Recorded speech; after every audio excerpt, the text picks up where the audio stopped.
Welcome everyone. We'll give it another minute or two here, let a few more people get in and we'll get going.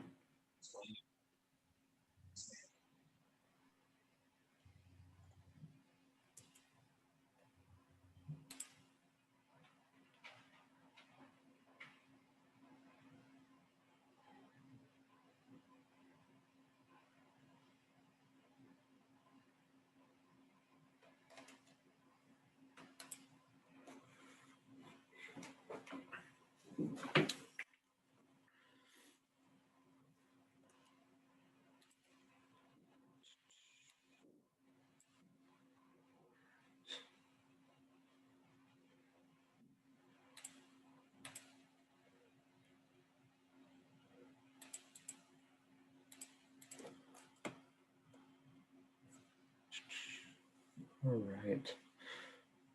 I think we will we'll go ahead and get started.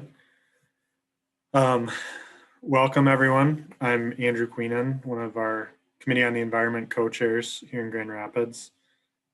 We're here today to talk about the Framework for Design Excellence from the AIA. Just as a recap, last month we did an introduction to the 2030 commitment. And so building upon that, we wanted to introduce locally the framework as well for any that aren't familiar, and hopefully expound upon it for those that are, and how it relates and supports initiatives towards achieving the 2030 commitment, but also just promotes overall design excellence. Part of our goal with these, and in particular today, is to give a overview both of the topics, but also introduce a number of members locally that have helped at the national level to make some revisions to this and improve it.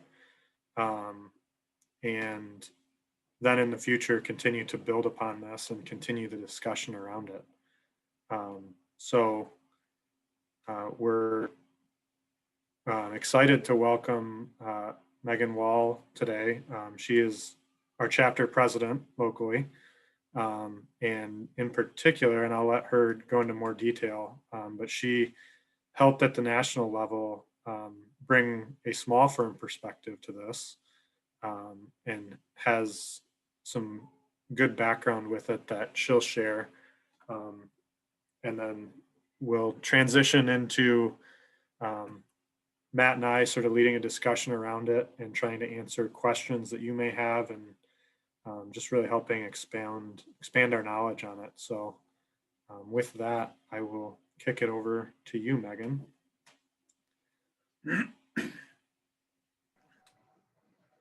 Thanks, Andrew. All right, I don't usually do PowerPoint, so I gotta see if I can make this work.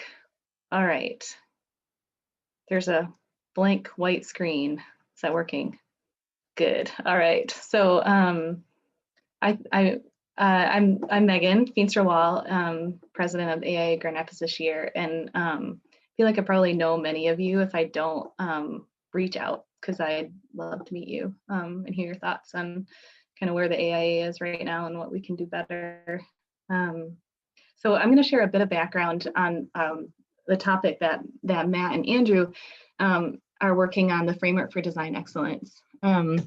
So last January, I got a call from Melissa Moranci at AIA National in Washington, D.C., asking if I'd be part of a task force to rewrite the Framework for Design Excellence. Now, I'm not a sustainability expert. I was a fairly early LEED accredited professional, thanks to a summer internship about 20 years ago at Progressive when I wasn't even an architecture undergrad. And that was when they were doing their first big LEED certification pushes in the area. And since then, I've been part of LEED accredited administration. I care a lot about sustainability and I think about climate in my projects. But I don't consider myself an expert. So and honestly, I was only vaguely aware of the framework at that point. So I questioned Melissa when she asked me to do this task force. let's see. She told me that this project would affect thousands of architects and thousands of projects, and that this was something I should be involved in. And someone, I think from the east side of the state, had given her my name. And what I could bring, she said, was a small firm perspective, a Midwest perspective, and perhaps even more importantly, an outsider role to balance the team, which had some members on it who had been immersed in the COTE top 10 for years. And so, and she was spot on. The document that we worked on needed to feel accessible and useful for every architect, every project, every size, every typology. And I think we were successful in that. So I joined this team from across the country, and this is the group. We look so happy and like unmasked and like touching in this picture. This was almost exactly a year ago this weekend. We met for a few calls, and then we had this kickoff meeting in Washington, D.C. That was my first time at the AIA national headquarters, which was kind of interesting. And it included quite a few newcomers like me, and then some seasoned coders. Corey Squire is in this group. He's formerly of Lake Plato, and now he has his own sustainability consultancy. Tate Walker I think he's the tallest guy there in blue. He recently managed to get his city of Madison, Wisconsin, to adopt the framework for all of their municipal projects. So it was an interesting group and a very passionate group. There were a lot of, I don't know if I call them fights, but passionate discussions. So we broke into pairs. And we took on the individual, oh, let me go back one. There we are. This is how exciting it was. I felt like I had to include these photos because it was like, yay, we're in Washington, D.C., and we spent 2 days in a conference room, basically. We broke out the different measures and discussed them as pairs. And then we ended up meeting virtually through what ended up being the thick of the pandemic shutdowns in March and April. And with unschooled kids at home and work deadlines, I kind of questioned my decision to take part at times. But we had 10 measures and an intro to get through, and we were all pretty dedicated to getting it done. There was an AIA national board deadline that we were working towards.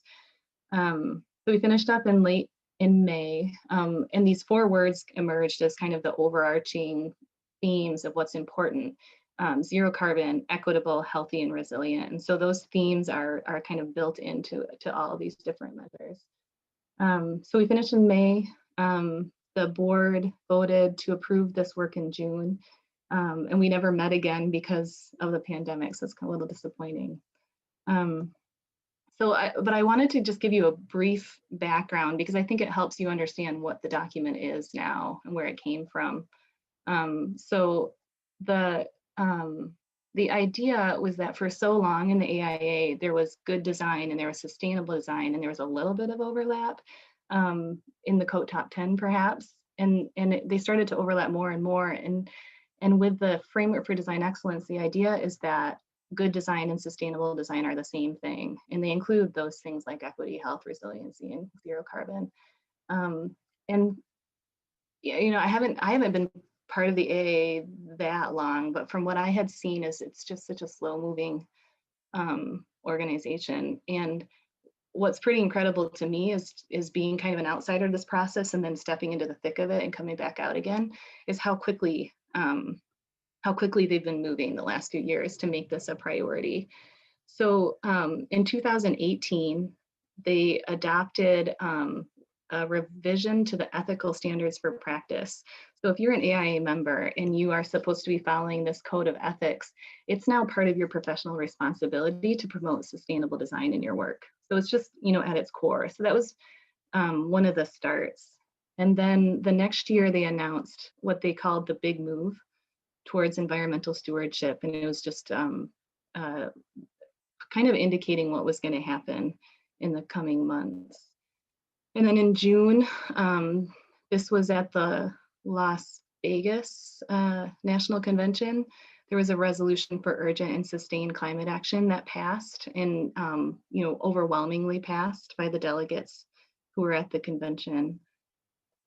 So then in September, the board ratified a climate resolution. And this is where they took what was the COTE Top 10 and they turned it into the Framework for Design Excellence. It's a bit of a mouthful, but the idea was that what was the Committee on the Environment's Top 10, these measures that were part of the COTE Top 10 Awards program, were now going to be considered what the AIA considers good design, or in this case, excellent design. And so January, this task force was formed, and we were trying to adapt what was the COTE Top 10 into what it is now, the Framework for Design Excellence. In April, the board approved the AIA Climate Action Plan. I think there's a pretty decent website on this, like most. I find sometimes the AIA website is kind of opaque, but when you get into it, there's some really great resources, and this Climate Action Plan is one of them.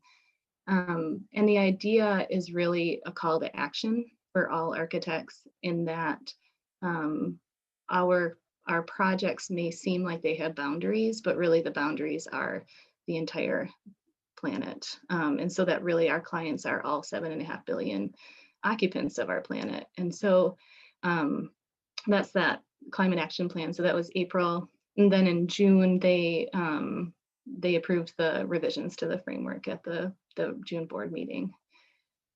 So what our task force did was take the COTE Top 10 and kind of move it to the framework.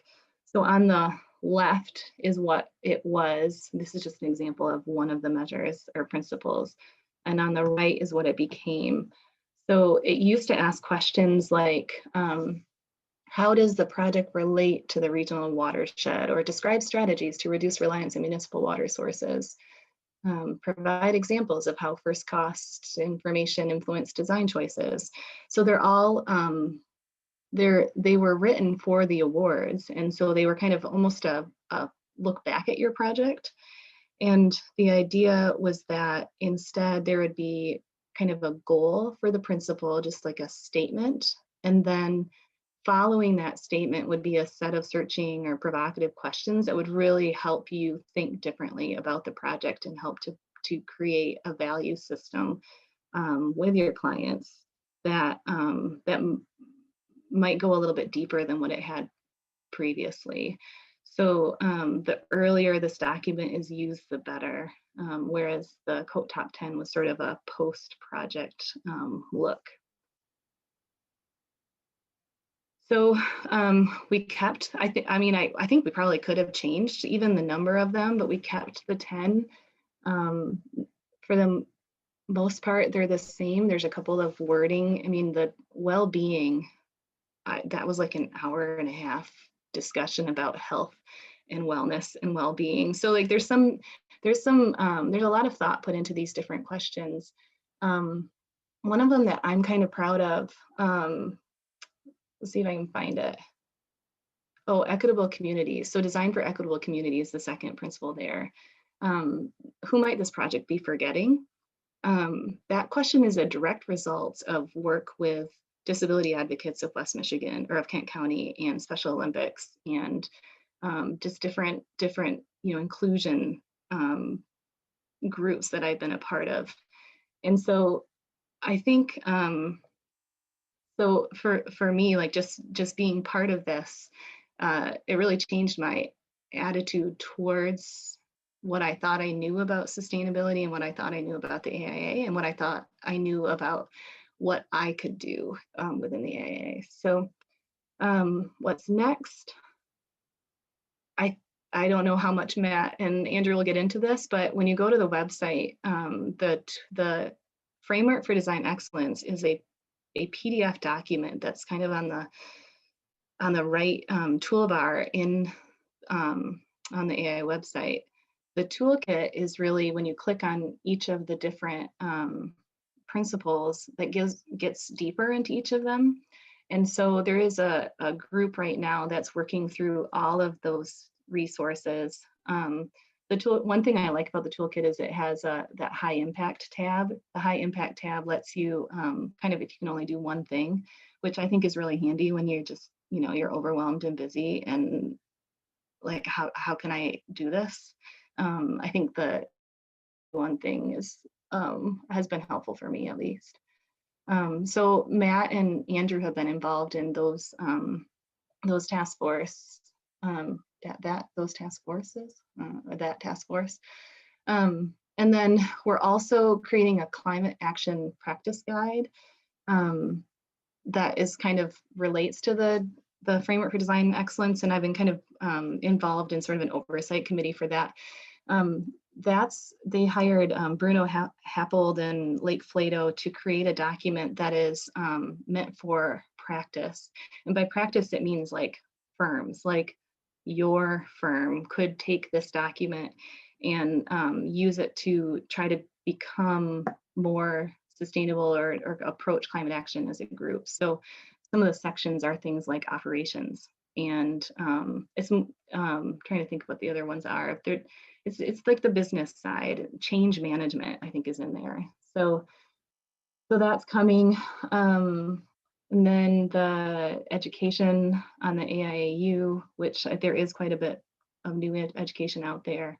And then we're really just sharing the information with members and components for implementation. So that's my thing. Matt and Andrew are going to go deeper into the different principles themselves, or the overview. But I will say, just from an overall standpoint, I questioned Melissa at the beginning. I questioned saying yes. I questioned it mid shutdown. And I'm so glad that I did say yes, because I just, I don't know, it changed the way that I look at things. And I think that the framework is a really accessible document that I think even your clients would use on their own to think about the projects and the things that they're doing. And I think it also increased my confidence that those of us who feel newer to some of this stuff, we have an important voice, just like if you're kind of an old hand and you feel like you already know this. Because sometimes when you're new, you know how to ask questions that someone who's been at this for a while might not even ask. So, and I think that's where COTE can be a really good resource for you.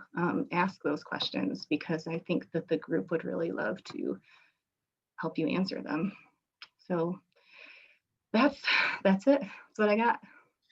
Thanks, Megan. Share my screen. Wanted to just thank you for your leadership and your work in that space, and for the introduction.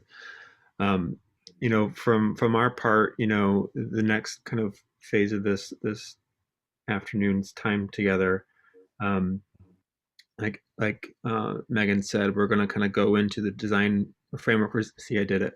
Framework for design excellence. We're not going to get too much in the weeds, simply because, and I'll explain why in a minute. The rest of the year's programming from the committee, the local committee on the environment, the COTE that Andrew and I chair, is going to be diving deep into each one of the principles each month from here on out. So, the third Thursday, same time, 3:30, we're going to kind of walk through each of these principles in a little bit greater detail. So what we really wanted to do today was just instead, like Andrew mentioned in the intro, kind of share this as a general resource, do a high-level overview of it, how to navigate it, where to get information, can kind of get into the difference between the framework, what the framework is and what the toolkit is, how they work together.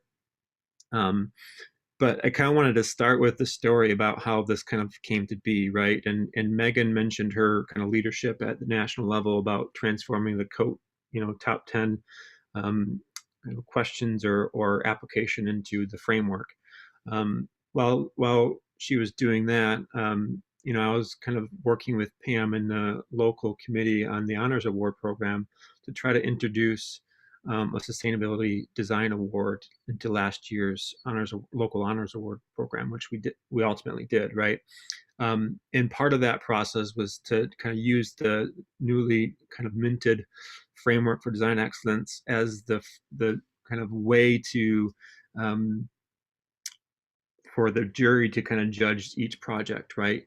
And in retrospect, and what kind of we've learned through that process is there wasn't a whole lot of familiarity with the framework itself, or how to tell that story about how projects, various projects, were kind of excelling in various kind of metrics within it. So Andrew and I put our heads together and thought, what can we do to serve the membership in this space? And we kind of identified what we are calling this year's programming, which is, we wanted to introduce the 2030 commitment, which we did last month, and we wanted to kind of connect that high level, climate change goal to this framework for design excellence, which we're doing right now, and then kind of tee that up for really kind of in-depth analysis of each of the 10 principles within the framework. And we're going to hopefully invite local teams with local projects to talk about each framework principle through their practice or through their lens. And we're going to invite last year's Honors Award recipients to kind of talk about their process and how they talked about their project, and have a open and honest dialogue about what worked well, the misses, and what we can do as a region to improve. So that's really this year's programming, and the framework, for lack of a better word, is going to be the framework through which we kind of evaluate or move the programming for our local Committee on the Environment chapter. So I guess with all that said, we did want to kind of ask a question at a high level: who's familiar with the framework for design excellence? Who's heard of it? Who's looked at the prompts? Who's maybe asked a question in a project meeting? We can't see a lot of your faces, so maybe if you use a chat to say yes or no, or you can maybe use the reaction button down at the bottom to give a thumbs up or a wave or something. I see a couple thumbs up, not a whole lot, so that's good. That makes our job, at least we know that we're in the right group, right? So Andrew's sharing a screen here, and this is the if you Google framework for design excellence, this is kind of the website that will pop up. And really, this is a web-based version of the PDF that Megan mentioned in her intro. So if you scroll up, Andrew, on the right-hand side, you'll see framework for design excellence. You click on that, it'll download it'll download this PDF. It's really succinct. It's really brief. I think it's a really great resource. And one of the things that Andrew and Megan and I were talking about in advance of this session was we wanted to really articulate that this isn't a series of checklists. It's actually the exact opposite of a checklist, right? There's a kind of checklist feel to it, and that there's categories, but really it's just a series of prompts. It's a series of questions that you can ask of yourself, you can ask of your clients, and you can ask of your teammates and your peers. What I've found in my experience in this space over the years is that there's a lack of awareness of which questions to ask. And I think when, a lot of teams say they've had the sustainability discussion with their clients, right? And what they mean is they've asked the project if they want to pursue LEED or not.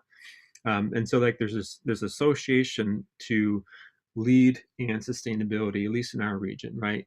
And LEED it's a tool. It has a purpose in the marketplace, but it's really prescriptive. And I think that prescriptive mentality has been really ingrained in a lot of our perceptions or thinking about sustainability. So it's like, do you want to pursue yes or no, Mr. and Mrs. Client? If yes, we'll figure that out. If no, we'll assume there isn't much of a sustainability story. So we kind of then pivot into more of your traditional discovery work. But what this framework does, and what I love about it, is it kind of dismantles that idea and really just equips designers, architects, engineers with just questions, lines of inquiry to follow with team members. And you know, Andrew made the comment when we were kind of pre-meeting to kind of go over our content. He wanted to really say, like, we want to share this isn't a checklist, but you know, if you do use the framework, you know, I know this from personal experience, but there's also kind of research done on integrated design process and integrative teams that if you do use this in an integrative way, you will arrive at higher performance buildings. I mean, that's the whole point of this framework, is to really use this line of inquiry, as Megan said, as early in the design process as possible. That gets the whole team on the same page, and it really makes high performance outcomes like almost a natural thing that occurs in the design process.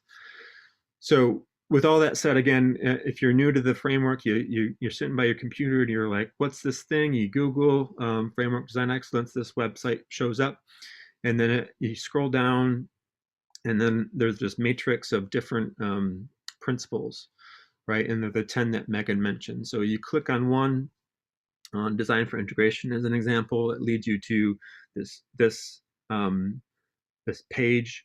And this is really, and this is confusing. And as Megan mentioned, like, this is part of my work right now, and Andrew's working on this too. And updating the toolkit is having a better understanding of where the toolkit starts and stops, and if it's important to have that distinction. But just for lack of I guess for clarity's perspective, we'll just call this the framework, because we don't really need to differentiate that this is the actual toolkit. But what you'll find here is just a bunch of information about that general principle. So it will ask the prompts there at the top. Those are the prompts that are in the framework that in that PDF. And then if you kind of drill into the best practice, it'll start to kind of have a little bit more guidance. It'll have some questions, maybe additional questions you could ask. It's kind of organized by what they call focus topics. And then you can kind of go into the high impact area, and then it will ask the question, if you could only do, or answers the question, I guess, if you could only do one thing, do this, right? And then there's a resources tab that has definitions, that has kind of links to additional websites. And then there's a project, which is case studies that exemplify this particular, or every particular principle, right? And so again, today we didn't really want to go over each one. I think that's really what we envisioned the next programming to be. We wanted to keep it relatively higher level than that. But you know, just as a kind of introduction to what the framework is and how to navigate it, that's kind of how it works, right? And I had a meeting with Melissa Morency at National just today about how we want the digital resource to work into the future. And AIA National is pretty committed to keeping this a web-based, which I think is smart, because it makes all the content live in real time, so you don't have to have this PDF that gets updated on whatever schedule, and then you have to make sure you have the most current PDF. It's just go to the website, you have the most current information. And you know, we're updating those best practices, the high impact things, the resources and case studies, and that will kind of all be rolled out probably either this quarter yet, by the end of this first quarter, or beginning of next quarter, 2021. But you know, again, at a high level, these principles are aligned with the Common App, which all teams need to fill out if they're kind of submitting a project for COTE Top 10 nationally. And really, I think it's as we were saying earlier, it's just a great resource to help you know what questions to, not even really know what questions, but what questions you can ask, right? And as the whole point about it not being a checklist, right? This is all about discovery. It's all about following lines of inquiry. It's all about, as Megan said, identifying who we're missing, identifying who's not at the table, right? And it's all geared and aiming towards the Venn diagram that became a circle, right, that she shared earlier. It's about design excellence.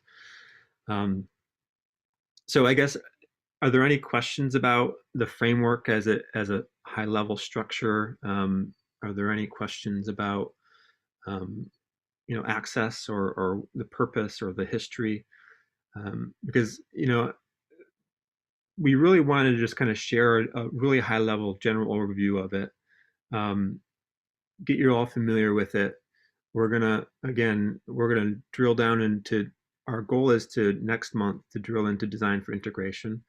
At the AIA 2030 event we had last month, the question was asked about local examples of integrative design process, and we kind of wanted to start the more focused content on kind of answering some of that, or answering that question. So we're going to start with, our hope is to start with design for integration. We have a little bit of coordination to do yet, but that's kind of the goal. And then after that, we'll line up some of these other principles and get into greater detail.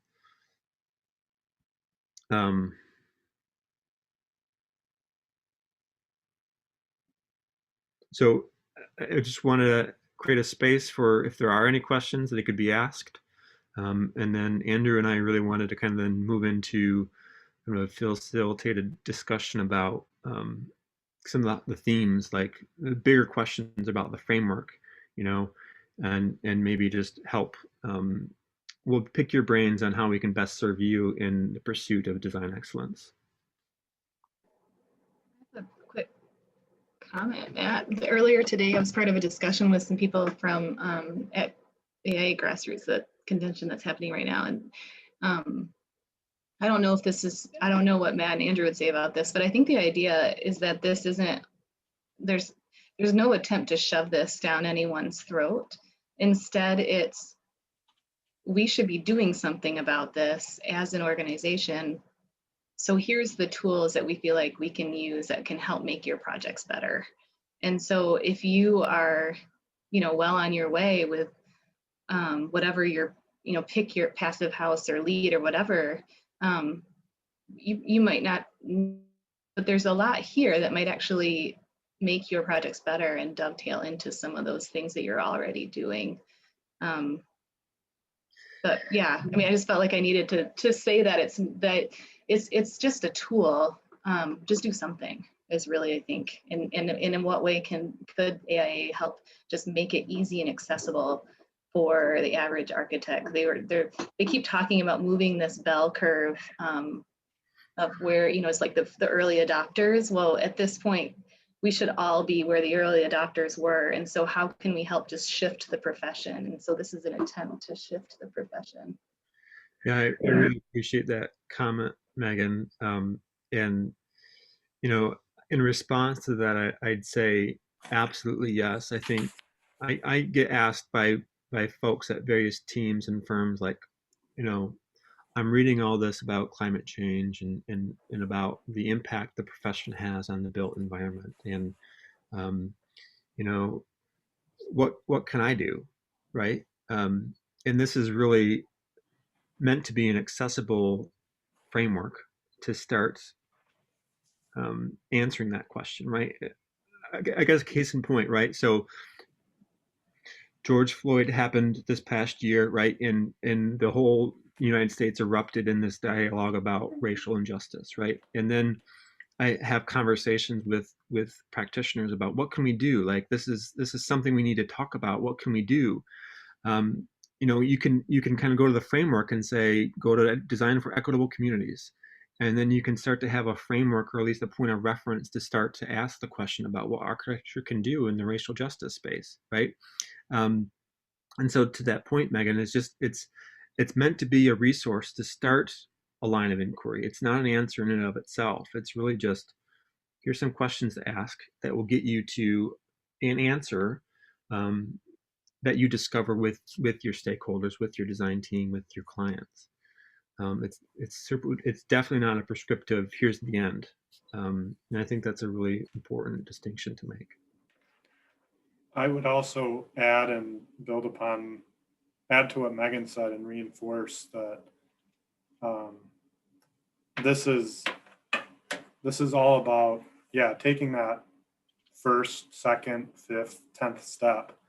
It's not about trying to say that you're not doing enough or that a firm isn't doing enough. It's more, hey, if you feel like you could do more, here's a way to start. I know that was one of the questions out of last month's event was, on top of everything else we have going on as a practice, how do I add to 2030 commitment? And I guess I just wanted to make sure people don't feel like our intention is not to make anybody feel bad that they're not doing enough.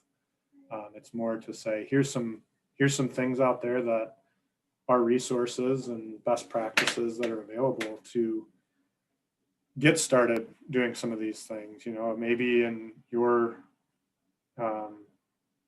practice, maybe the type of work you do is a type of building that has a lot of daylight in it traditionally.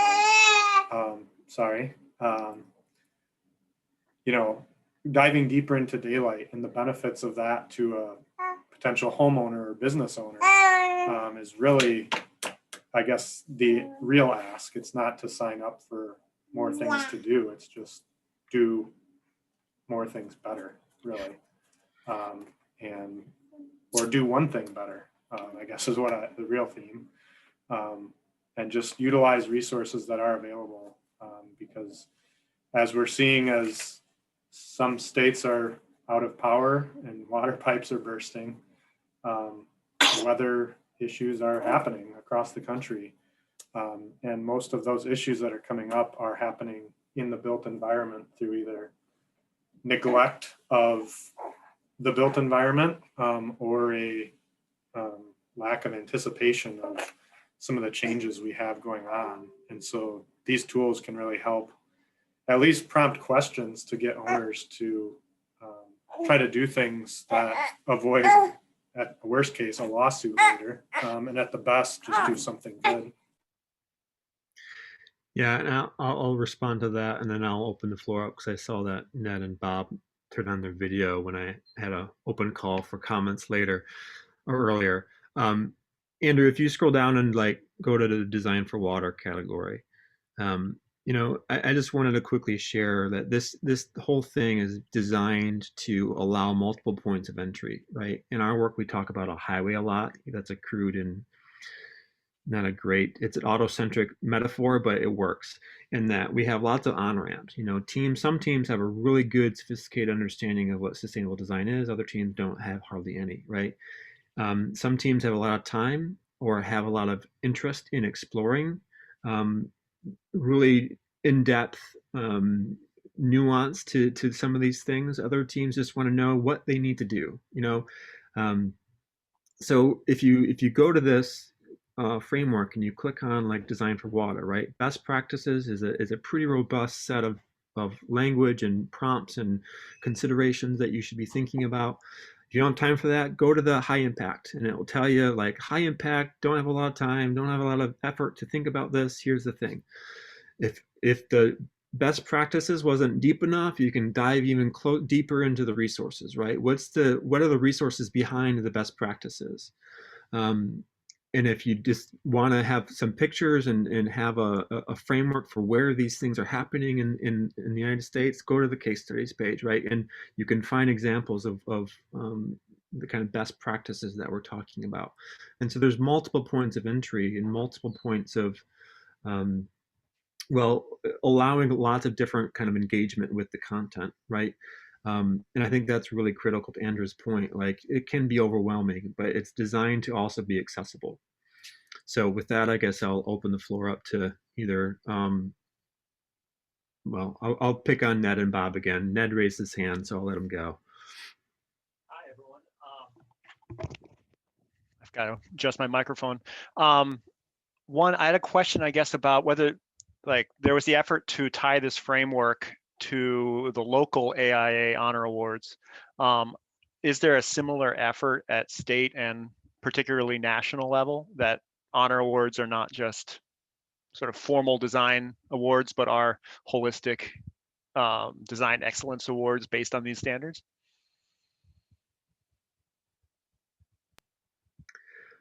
I'm not sure I'm the best suited to answer that, and so I'll attempt an answer. And if I say anything really wrong, I'll let Andrew or Megan kind of correct me.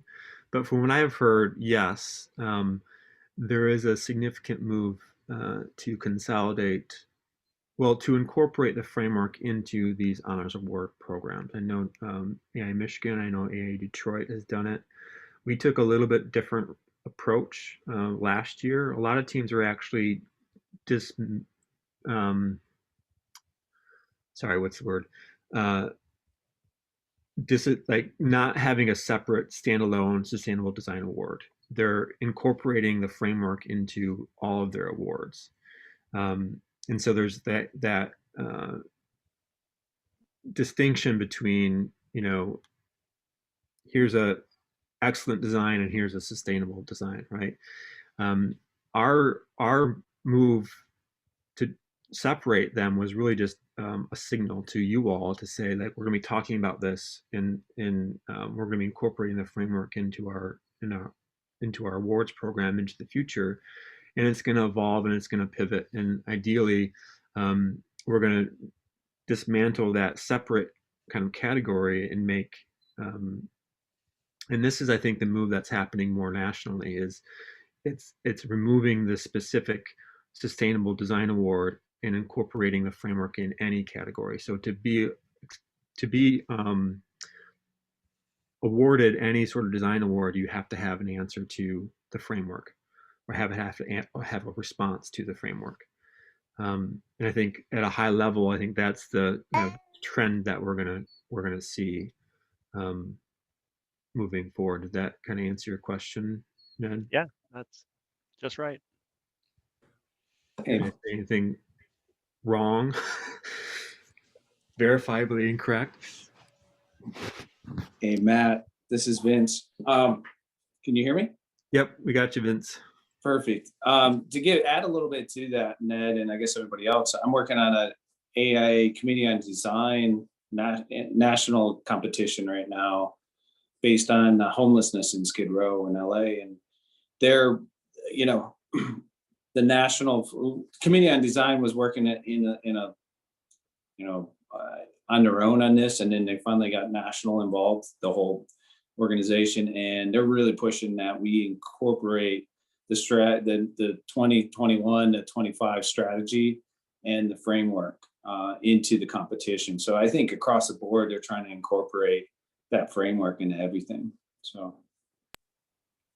And I would just add, I think that's, one of the pre-topics Matt and Megan and I were discussing is it's specifically named, I think there's intention behind words, framework for design excellence.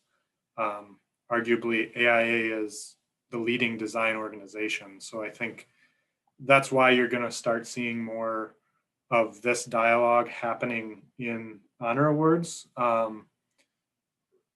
Partly as AIA positioning to, again, whether right or wrong, try to be the arbiter of what is good design, and also to begin to build that connection that sustainable design is not a separate thing from good design.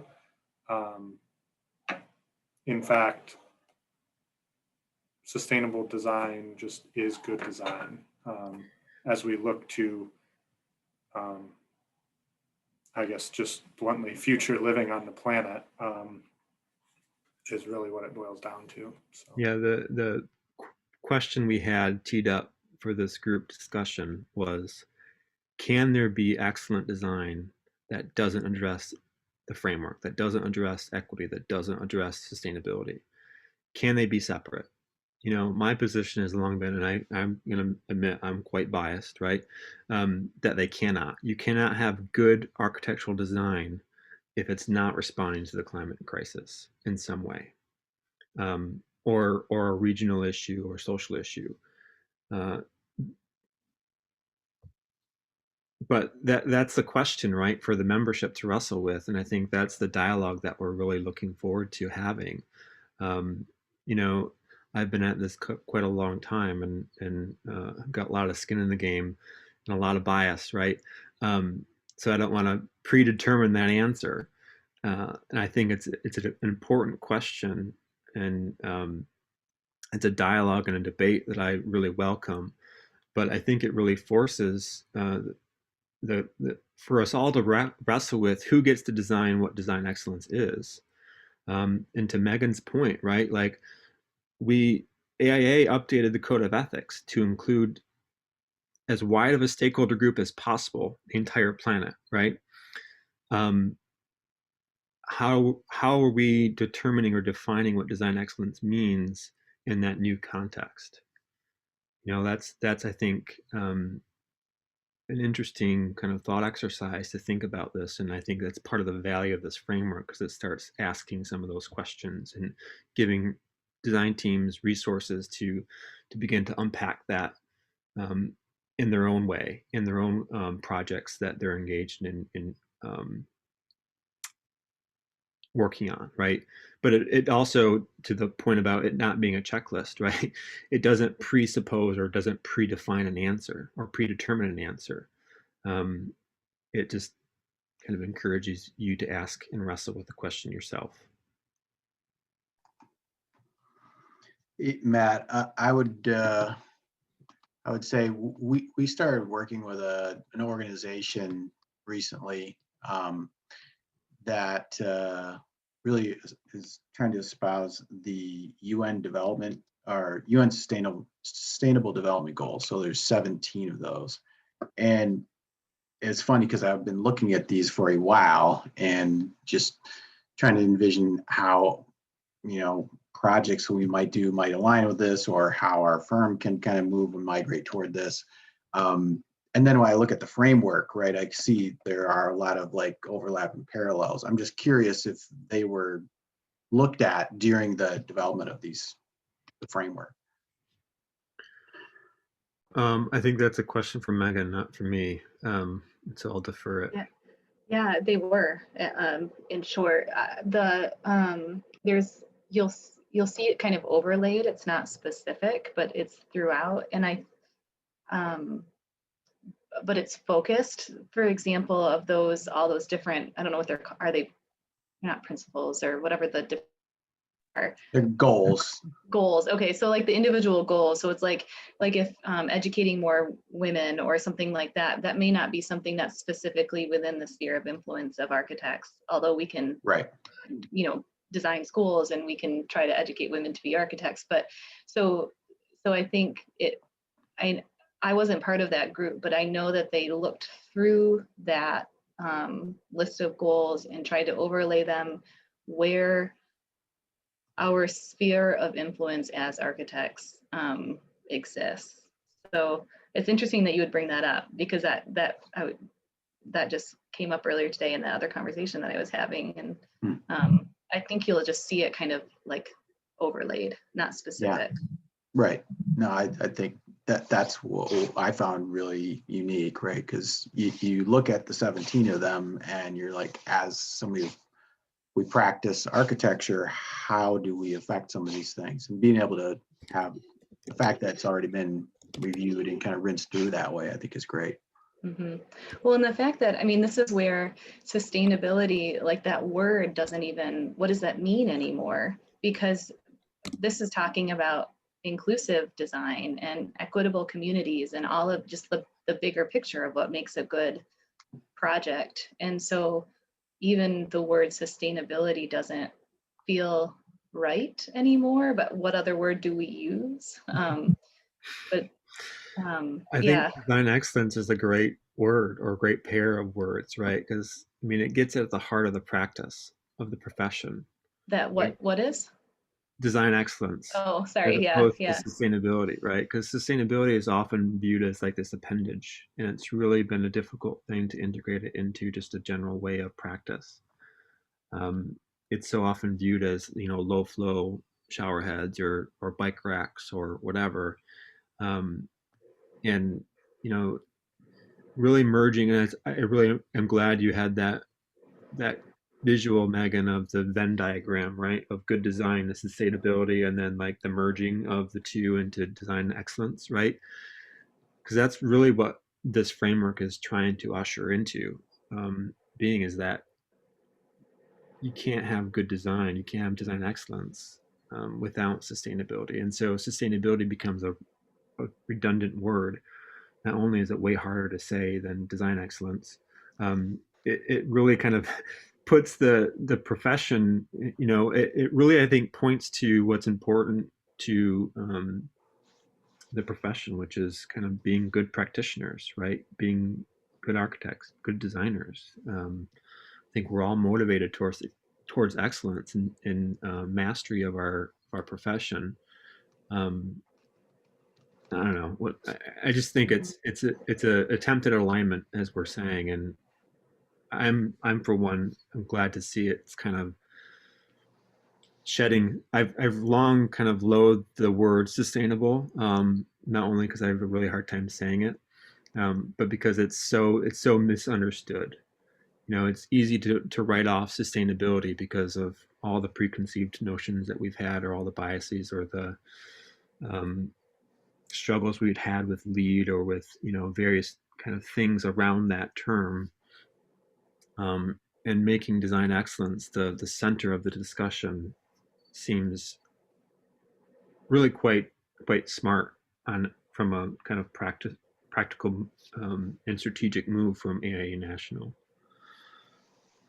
One other thing that's, I think, overlaid on top of this, that is part of one of the, like, a more broader discussion about climate action, is the idea of mitigation versus adaptation. And I think you'll see that through these principles as well. In what way are we as architects able to help mitigate climate action and or climate change? And then on that side would be things like renewables and carbon, that kind of thing. And then adaptation is more on that resiliency side. We know that it's, in some ways, it's too late. I mean, look at what's happening with the jet stream in Texas right now. There are things that have already happened. And so what are the things that we need to be thinking about from a resiliency standpoint? And I know that my opinion about my work and sustainability and all of that, I wasn't really all that familiar with the whole resiliency side of things, and that I thought was pretty interesting last year as I was getting introduced to the framework and getting into it. It's both mitigation and adaptation, and I think you'll see those words coming up more and more in the coming years as the country and the planet deals more with what's happening. I just want to say, Megan, I think part of your contribution to the framework rewrite was the accessible language. And I have to say, design for change, as an example, is way more accessible than design for resilience, and that's ultimately what we're talking about, to your point, right? Climate has changed. And we need, as practitioners in this space, we need to design for change, not just static moments in time. I also think there's so many crossovers between this, like ecological literacy, as an example, is steeped with dynamic, changing, interdependent systems. And architects and design have a lot to learn in that space. And so the framework provides that, it facilitates that intersection and says, hey, yeah, think about design for change, think about design for ecosystems, think about synergies between land and building, and how we cultivate resilience versus just design a static building to exist. I just think that the language that was used in this is allows for a really much more robust discussion, because it's not full of jargon and buzzwords and really loaded terminology. It's just design for change, you know what I mean? And it's simple and it's clear, and we can have a discussion about that without having to, like, oh, resilience planning means this. We're not doing that. You know what I mean? We're not in a floodplain, so we didn't worry about that. Texas, didn't think that they needed a design for sub-zero temperatures for a week, right? But I don't know.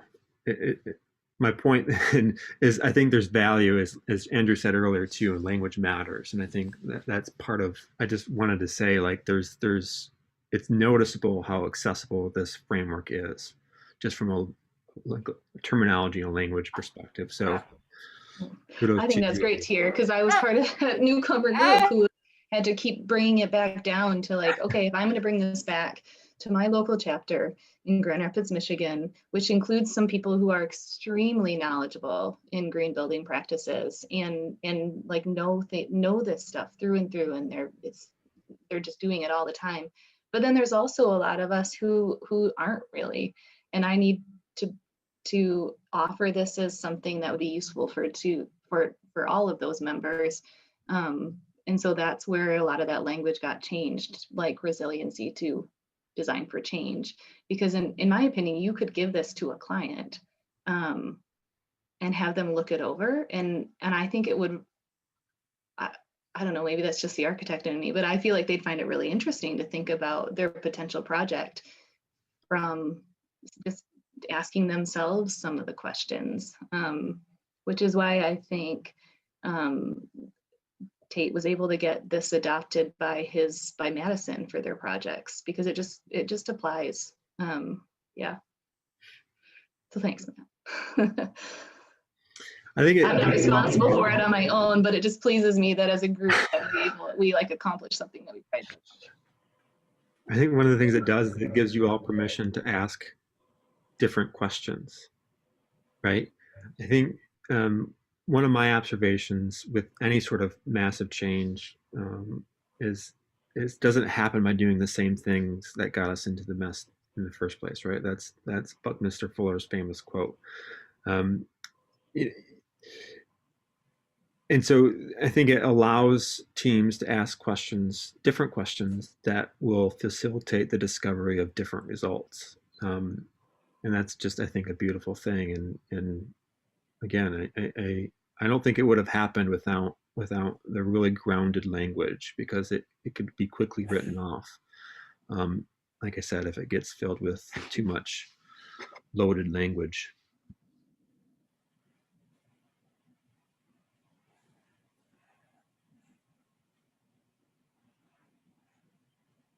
So I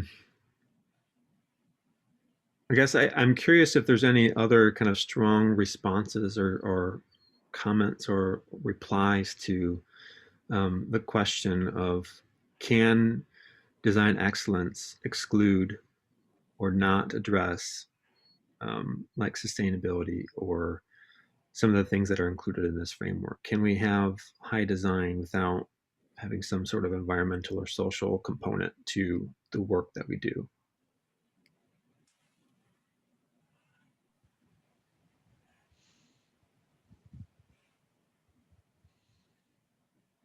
And I think as a professional organization, we've got to be biased towards a comprehensive view of design that includes every aspect of the framework for design excellence.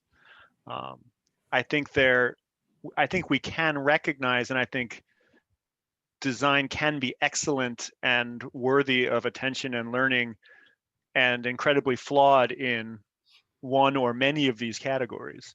But it isn't what we should aspire to necessarily, but it's something there's value in pure sculpture in the right instance, in the right moment. So I think I don't want to be so dogmatic that we strike everything from the books, but I would take a stance that as an organization, we should favor a much broader and more meaningful, societally engaged definition of design excellence.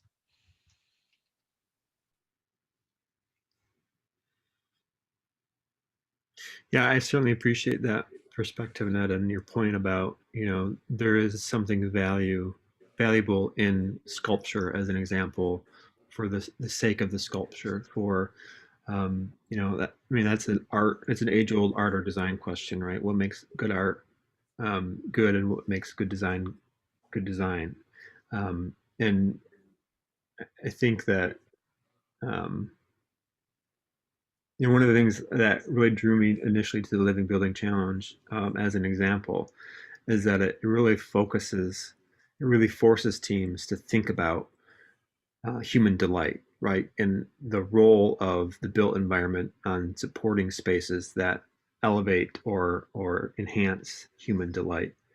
And I definitely think beauty is a component of that. Sculpture, art, those are components of human delight. One of the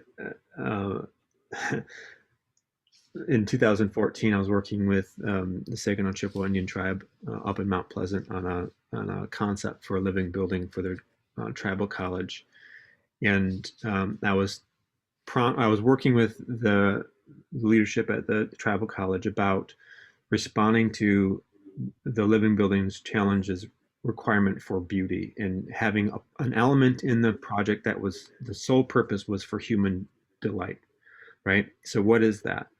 And how let's talk about that. And that's, I mean, it's a crude metric to gauge like beauty as a kind of concept, but it was a good exercise, and then it forced us to have a conversation. And I'll never forget kind of the native response was, well, that's absurd. In our worldview, something can't be beautiful unless it's also useful. And to your point, Ned, I think that is the tension that architects need to wrestle with, right? Can we do something that's beautiful, that's also functional, right? That's also responding to climate change. So it's not like it's not an either or kind of statement. We don't either have high performance in ugly buildings, or we have beautiful buildings and poor performing buildings, right? We need to find a way to blend the two, right? To really find that balance. And it's also true that, I was having this conversation with some folks that were working on a hospital as an example. That's a super energy intensive use type. There's no real practical way to say, yeah, a hospital is going to be net zero. So it's impractical to think every one of the solutions is site or project specific. Water is a great example of that too. Water infrastructure, we know the appropriate scale isn't an individual project level, right? There's an intermediate scale that's appropriate. And I think to your point too, Ned, that's part of it too. We have to work in context of our environments as well. And not every building needs to do all the things all the time. You know what I mean? So I guess I'm agreeing with you while also kind of prodding on that notion of beauty and what is the point of sculpture as an example. I think, Matt, I mean, you're very good argument, not argument, but very good points coming back, especially bringing up Saginaw Chippewa Tribal College, where, we went back to the wigwam when we were looking at that and looked at the functionality of that and the amazing aspect of how every moment and every piece of the wigwam was useful and functional, but there was also something very beautiful about it. But to Ned's point, I think it's the issue that we have moving forward with this framework, and hopefully this I like how it's modeled around design excellence, and there's these components of it that brings everything together, and it's, besides it being sustainability off to the left, and it's COTE, it's separate.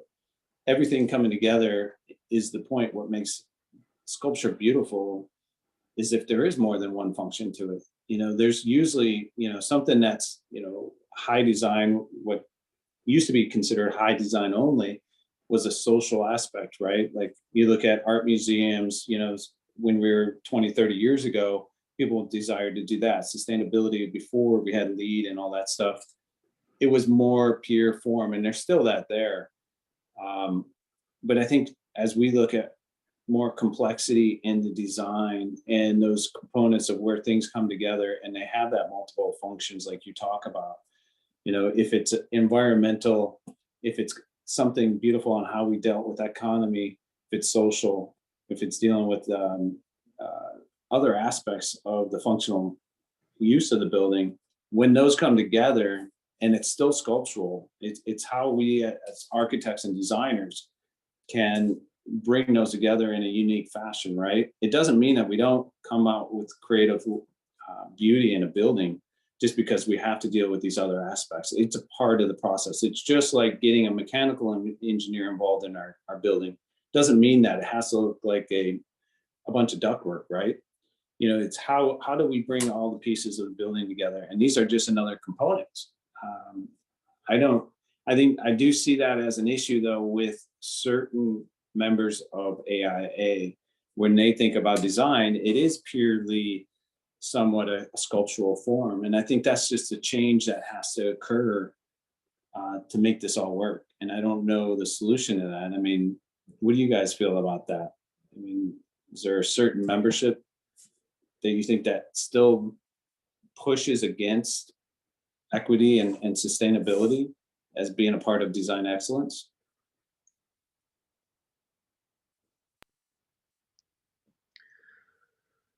I think it's a great question. I mean, I haven't heard anybody say that honestly in quite a while, in quite a number of years. Right. And maybe that just is a signal to the changing paradigm.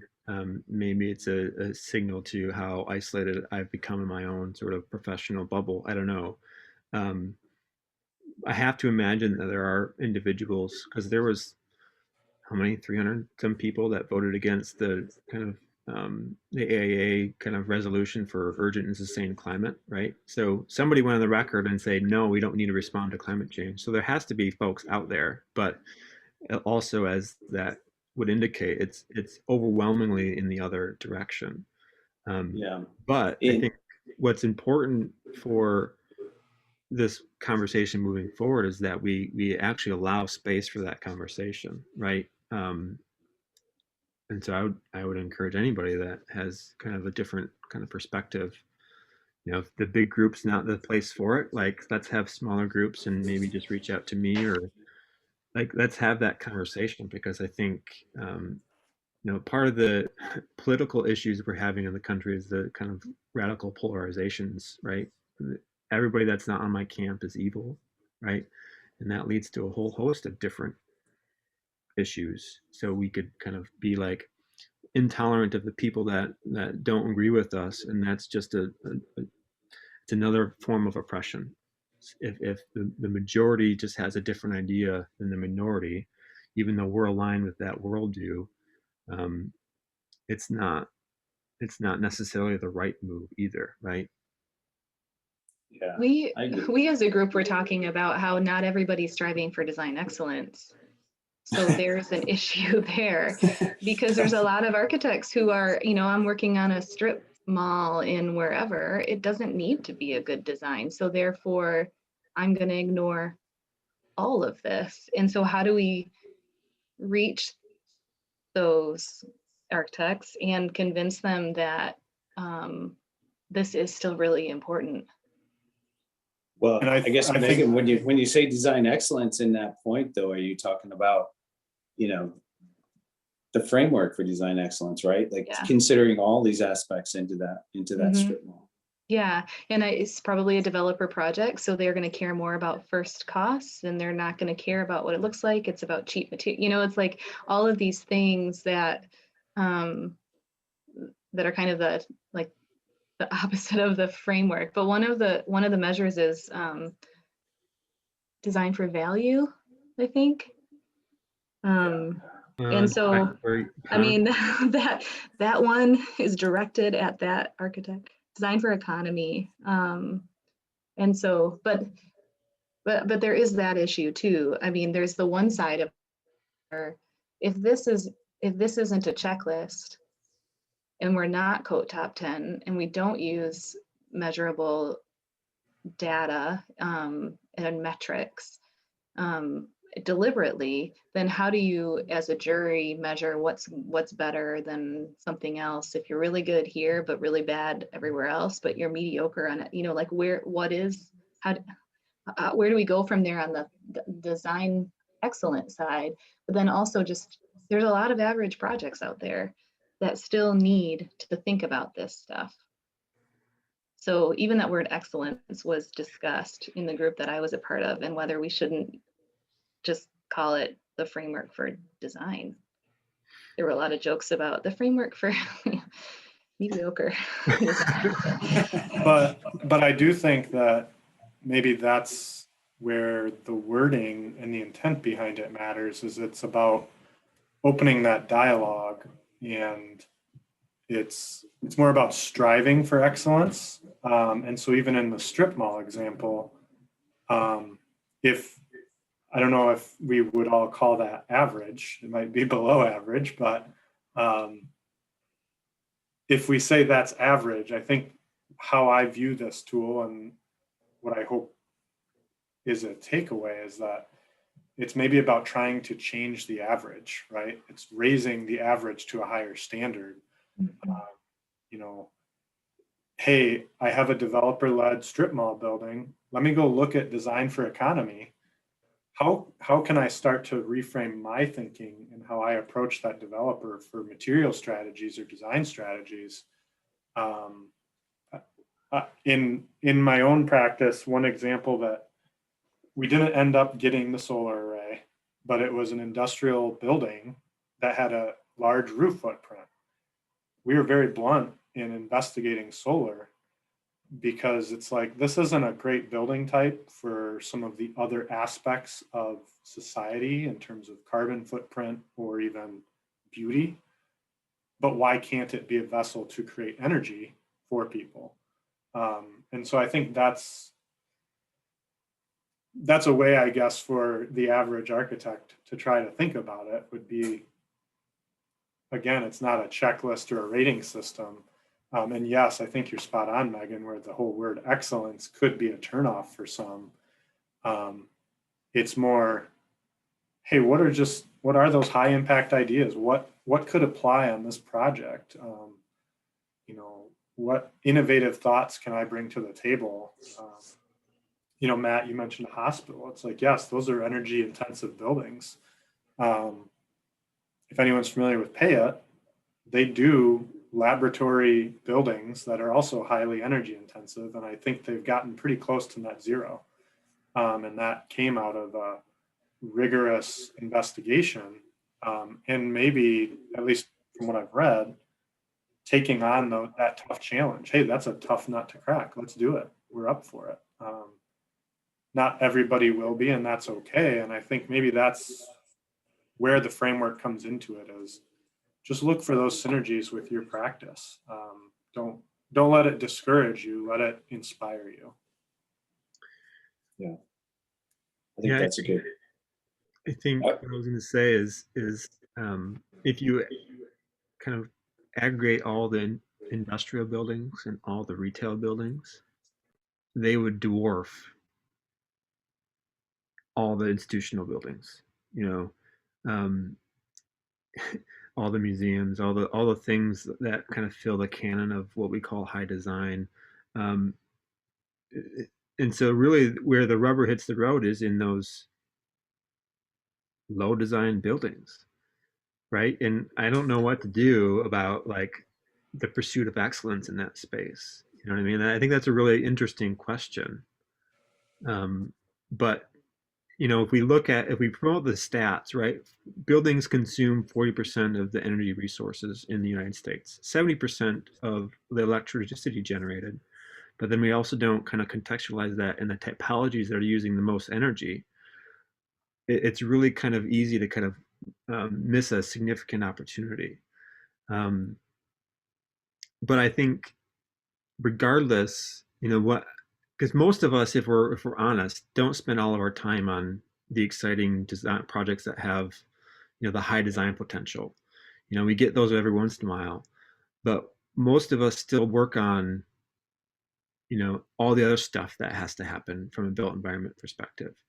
But what the framework allows is like, oh, this one question I was introduced because I was exploring it for this project, I can ask it over here and it can really have an impact, right? You don't have to do it whole scale. You don't have to do the whole framework for every project, as Andrew was saying, right? But what's the thing that I could ask all my projects that will have an impact, right? And then I think that starts to chart the course for really moving the needle.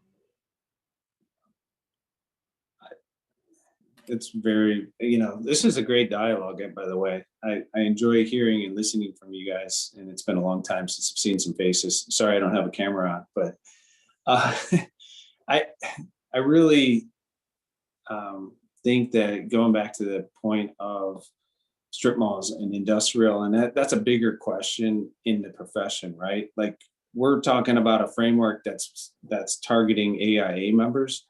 I mean, I would question how many AIA members actually design strip malls and industrial buildings. There are probably a lot, but those people that are the architects and the designers that are doing that work probably are not high in the membership of AIA either. And that's probably just something that we need to think about and work on. But I really like the term design excellence for this. I think it's a good change of guard for the AIA in some ways. It kind of goes back to what it was almost a leading question, is that I think there's a certain membership that probably would still oppose this design excellence framework and what we do.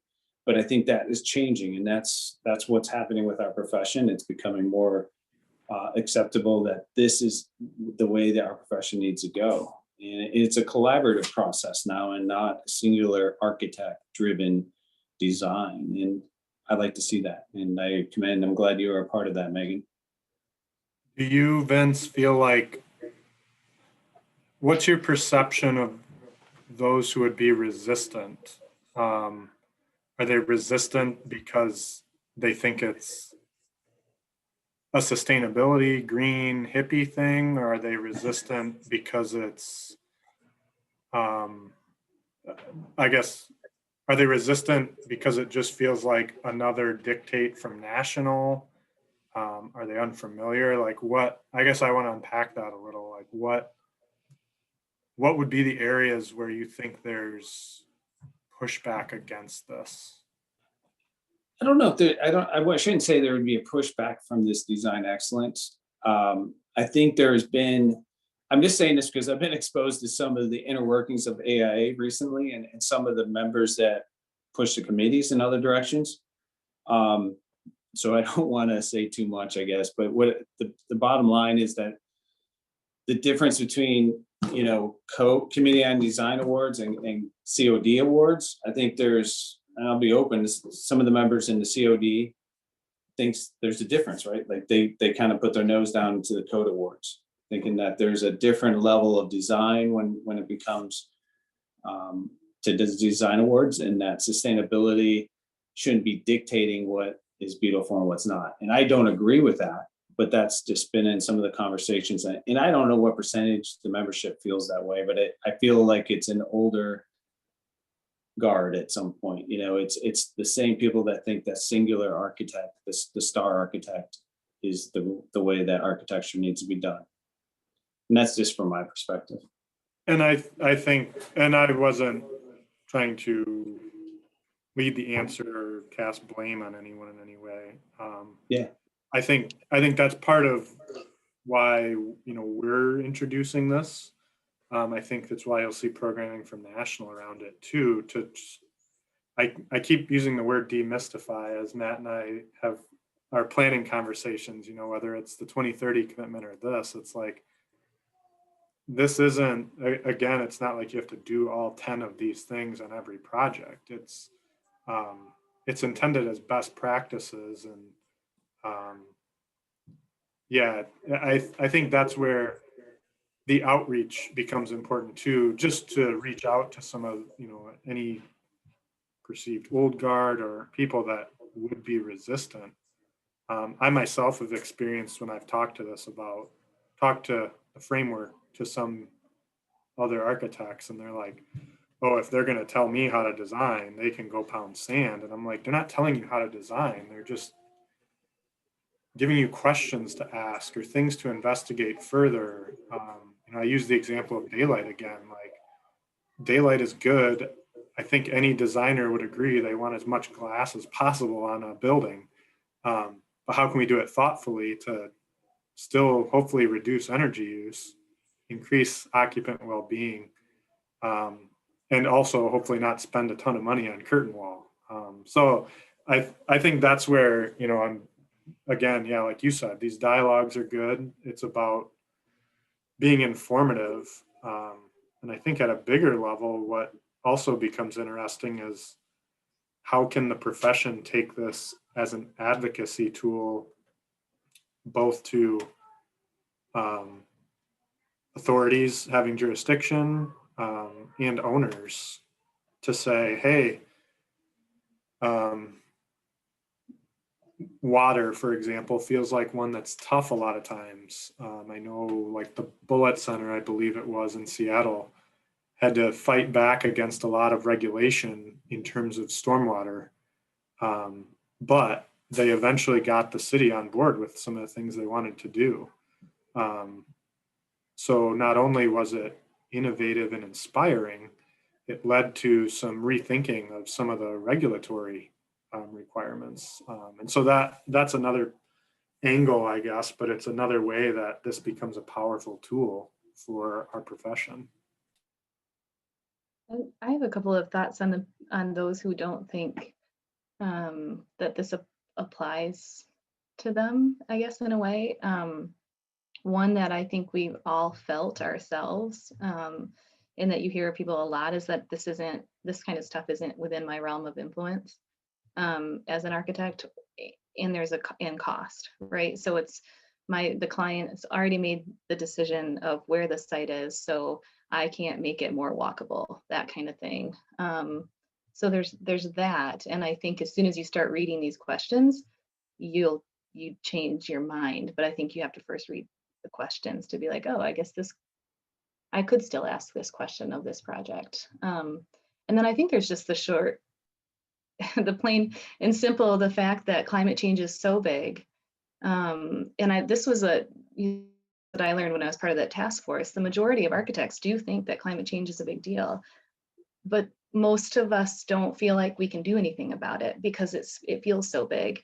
And most people agree that climate change is going to affect plants and animals. It's going to affect people in developing countries, but they don't necessarily feel like the climate change is going to affect them and their lives, even though it already is. And so I think the further away that it feels, the less urgent it feels. And so I don't know, I feel like it's twofold. There's sort of this like, well, you know, all these decisions have already been made, so I'm not sure what I can do. And then there's also just that lack of urgency as we just go about our daily lives. It's kind of like when COVID felt distant. I know some communities, I'm pretty tied in with the Holland Zealand community because that's kind of where I grew up. And I feel like a lot of people there that I knew, it felt quite distant for most of the spring, most of the summer. And then all of a sudden in the fall, everyone knew somebody who was sick or had been in the hospital or had died. And suddenly something that felt really far away felt really close to home. But I don't know how, you know, how you make that step into actually actionable, like taking this on, if you as a person don't feel like you have the time for it or the energy or the interest. I have lots of thoughts in response to that, Megan, but I wanted to create a moment because we're almost at our end here. We programmed till 5. There's been a lot of us that's been talking for a long time, and I wanted to create an opportunity for somebody to contribute that has been listening, that maybe hasn't contributed yet, to kind of reflect on the conversation, maybe just make a comment or ask a question. I don't know, but somebody that hasn't said something, say something. That's the direction for the last 5 minutes. Can I say something? Yeah, Jan. Yeah. Hi, thanks. I'm sort of crashing this from AIA here in Valley. So thank you for setting up this whole series. I really appreciate it. I also wanted to let you know that we're kind of as a part of a phone call that's going to be happening with chapter leadership that Bob Hoyt has started.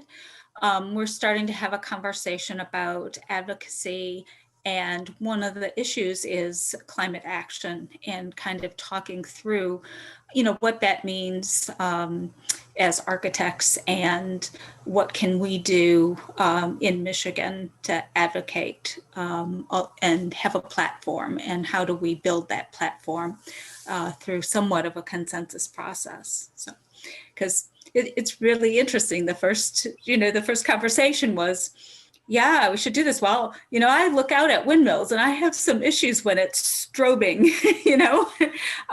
with the sunlight and things like that. So I think we have a really diverse group of people, and I'm really looking forward to that conversation. And thank you for starting it in this way.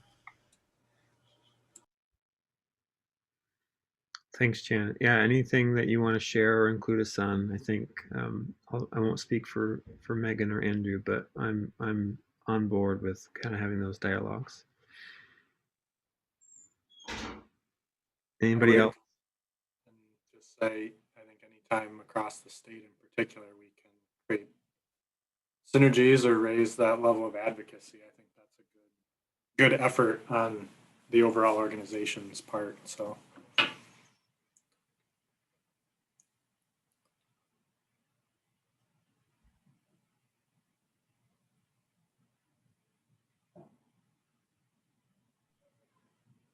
Hey, Matt, it's Aaron. Just appreciate you guys doing this today. I think coming from somebody who has no knowledge of this at all, I appreciate it. I guess my initial interpretation, though, is that it really, appreciate again that it's approachable and all of that, but curious if there's been sort of an internal dialogue about it, again, not having enough teeth. And if you think about climate change and the challenges ahead, that this is, not nearly aggressive enough, and it should be pointing us towards the greater challenges and some of the more aspirational things that are already kind of outlaid. Yeah, I mean, I'm not gonna lie, we have a lot of work to do as a profession, a tremendous amount of work to do. And this framework isn't going to get us all the way there for sure. But with regard to having enough teeth, I mean, that's up to us, isn't it, really? How much teeth do we want to put into our projects? And that's what I love about the framework as it is. It's not like do this or else. It's here's a prompt. You follow it to however far you want to take that, however far you think is appropriate, however far you think is realistic or practical or achievable. It's up to you. There's a whole other sort of level of work that has to happen, I think, around the intrinsic motivations for why people show up in this space. I think that's a different conversation. And as you self-described as a kind of first timer in this space, I'd love to hear your feedback on or your perspective on maybe why you showed up today, or whatever perceived barriers or whatnot. But there's no perfect system. There's the Living Building Challenge, the world's most rigorous standard, has been around for 14 years now, right? And there's less than 50 projects that have achieved it. That's not going to get us there either. And so there's frameworks out there that kind of identify the ideal state. But there's just so many practical barriers to kind of mass adoption. And I think that's what I love about the framework, is that wherever you are, whatever project you're working on, there's something you can do that's better. Here's some questions you can ask to arrive at what's better for you.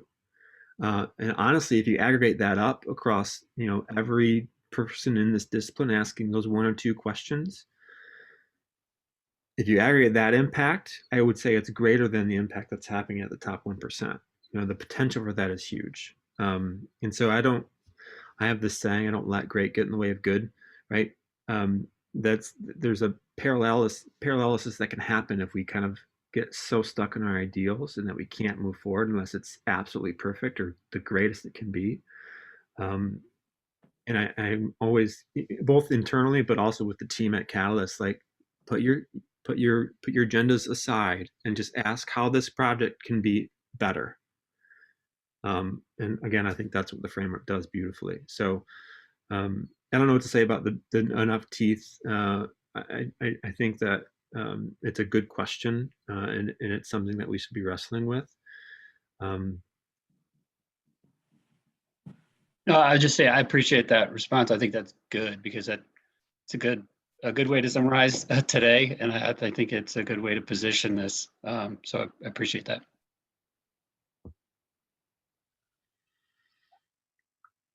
All right. Well, it is 5 o'clock, and out of respect for all of your time, there is a entry point here now for anybody that would like to leave.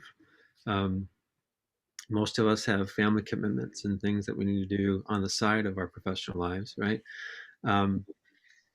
So this was recorded. We will make it available. I think Pam makes these available. I'm not entirely sure.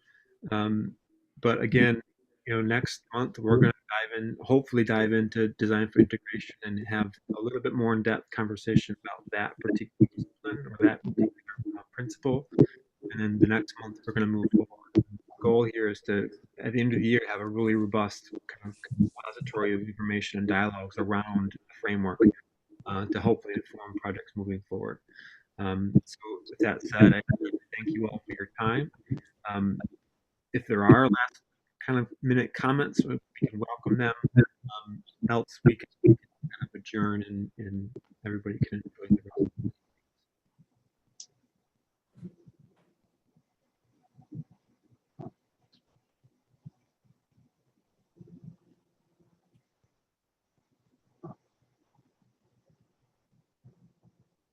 Hearing none. Thanks everyone for attending. Just some future looking items. AIA Grand Rapids is, I don't know if we've actually received or are in the process of receiving a grant through Kingspan to present the remainder of the AIA 23 series. So we're targeting March to start delivering the rest of that content, building upon our work from last month. And then, yeah, we're hoping to dive into integration. Again, third Thursdays for events. And then second Thursdays, we have our standing committee meeting where we talk through future planning and dive into more of these issues. So we hope to see people there, and thank you for attending. Yeah, thank you, the panel. Nice to see you, Chen. Yeah, nice to see you, Mia. Thanks everyone. Bye-bye. Bye.